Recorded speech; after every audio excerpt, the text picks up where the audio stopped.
Dyma ni yng nghanolfan cynadleddau Ngregynog, sydd heb fod yn bell o'r dre newydd ym Mhywys. Ac yma mae Cyngor Undeb yr Annibynwyr Cymraeg wedi bod yn cyfarfod dros y blynyddoedd dwytha.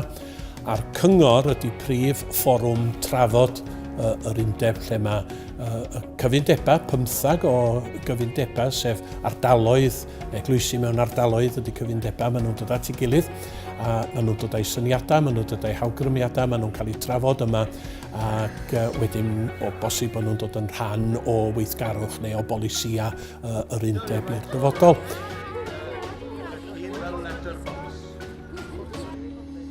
A da ni wedi cael cyngor hynod o lwyddiannus, hynod o hapus. Da ni wedi cael lot o syniadau da, lot o drafod brwd, a lot o chwerthin drwy'r cwbl hefyd. Mae'r gymdeithas sydd yna rhwng y cynrychiolwyr sydd yn dod o amrywiol ran o'r wlad yn un arbennig o gyfoethog.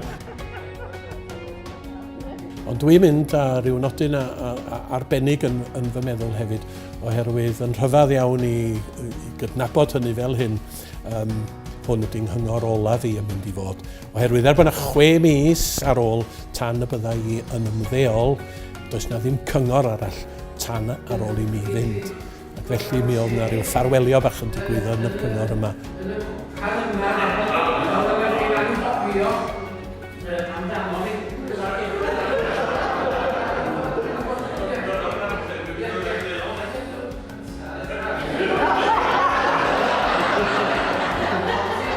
Felly bawb sydd bod yn ymwneud â'r cyngor dros y blynyddoedd, yr holl amser dwi wedi bod wrthi, gai ddiolch yn fawr i chi.